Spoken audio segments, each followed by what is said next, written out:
Swahili time vocabulary. Welcome to this channel again to learn more about Swahili language.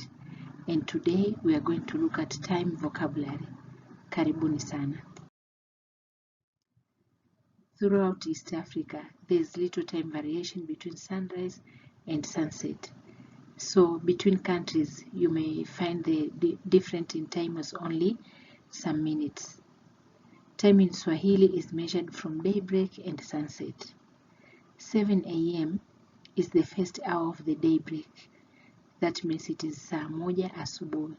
So the Western way, it is 7 a.m. but in Swahili time it is 1 a.m. And 7 p.m. is the first hour of darkness. That means after sunset. That is saa moja jioni in Swahili. So 7 p.m. is saa moja jioni. Swahili time and Western time are 6 hours different. That means a time may be read as 12 p.m. in the Western way, but in Swahili it is 6. So to arrive at 1, 6 hours are either added or subtracted from the other. When giving time in Swahili, the word saa always precedes the time. So saa moja jioni, moja means 1, it is 7 o'clock. Saa tatu, it is 9 o'clock. Saa saba, it is 1 o'clock. Saa 11, it is 5 o'clock.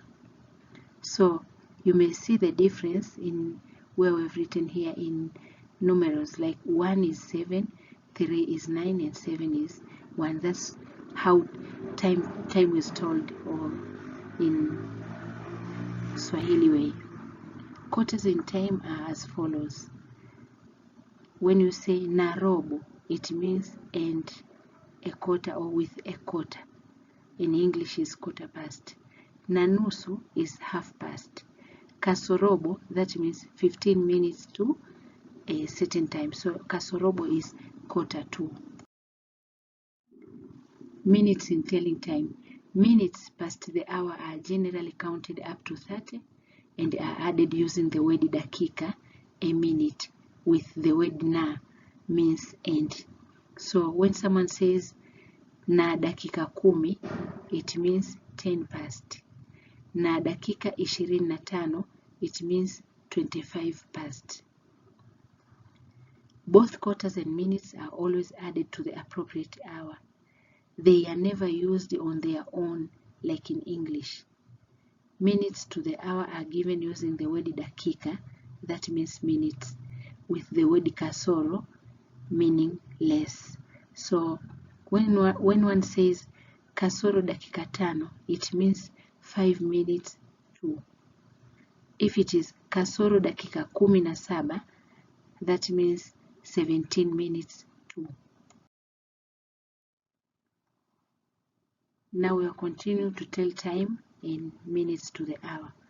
So in Swahili, it is rare that minutes are added beyond half an hour. Minutes to the hour are subtracted from the following hour and not used on their own like in English. So here we have an example of 8 past 40. 9 to 20. When you say in Swahili, saa 2 na dakika 40 ni sawa na kusema saa 3 kasoro dakika 20. It is 20 minutes to 9. So 20 minutes to 9, it means kasoro dakika 20. Saa 3 kasoro dakika 20. The 24-hour clock is not commonly used nor understood much in Swahili. So Swahili way, we always use 12 hours. So for an exact hour, the word kamili is used. For example, 9 o'clock in Swahili, it is saa 9 kamili. And it is the same with all other hours. If it is 12 o'clock, 1 o'clock, it is. When you mention the number, the following word is kamili. It means o'clock. In Swahili, AM and PM are not used. Instead, they are differentiated between hours of light and hours of darkness. So, for example, one may say, now it is saa mbili kamili asubuhi. That means it's 8 o'clock in the morning, or it is 8 o'clock in the evening, or at night, 8 o'clock at night. Instead of saying AM or PM, the word morning, afternoon, or evening, or at night is used. More vocabulary. When using nouns with time, they are all used with the possessive ya and not za. Za is plural and ya is singular. This precedes them since time is a single hour and not hours. So instead of saying za as plural, because time is a single unit or single hour, you say ya. And there are some vocabularies that are used with time, and they are as follows. Tangu, it means since or from. Mpaka, it means until.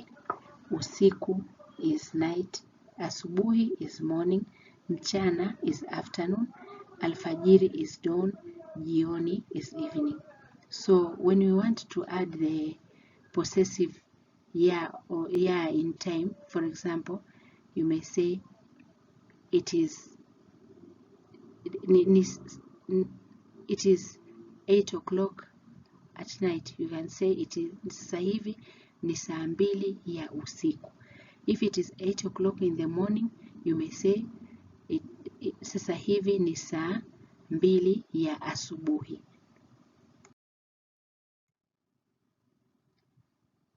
Swahili time prepositions. In Swahili time, preposition at is not translated when referring to time. For example, alifika saa 3 kamili. In English, it means he arrived at 9 o'clock. But this sentence in Swahili, the at is not translated. So it is like someone saying he arrived at 9 o'clock. Alifika saa 3 kamili. He arrived 9 o'clock. But the proper translation is he arrived at 9 o'clock. But in Swahili, at is silent, is not mentioned. So there's no word in Swahili for seconds. So the word sekunde is used instead. This is one of the words that are borrowed from other languages, and this is from the English. And more vocabulary used with time are when someone asks, sasa hivi ni saa ngapi? It means, what time is it now? Or one can ask, saa ngapi? Meaning, what is the time? Sasa ni saa 5 kamili. The answer is now. The English translation is, now it is 11 o'clock. Or if someone says it is about 4 o'clock, it means ni kama saa 10. And here you can see in Swahili, you say saa 10. Kumi means 10, but in English it is 4 o'clock. So 4 o'clock for Swahili time, it is 10 o'clock. Periods of time. When measuring time as opposed to telling time, the same vocabulary is used, but the words muda wa are always used. For example, if someone wants to tell someone else, work for a period of half an hour, or 45 minutes, or for 10 minutes. In Swahili, it says, fanya kazi kwa muda wa nusu saa.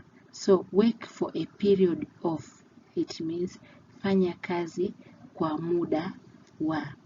Half an hour is nusu saa. Dakika 45 is 45 minutes. Saa 2 na dakika 10, it means 10 minutes. Thank you for watching. I hope you have gained new Swahili vocabulary in telling time. Please go on watching other videos in this channel. Thank you.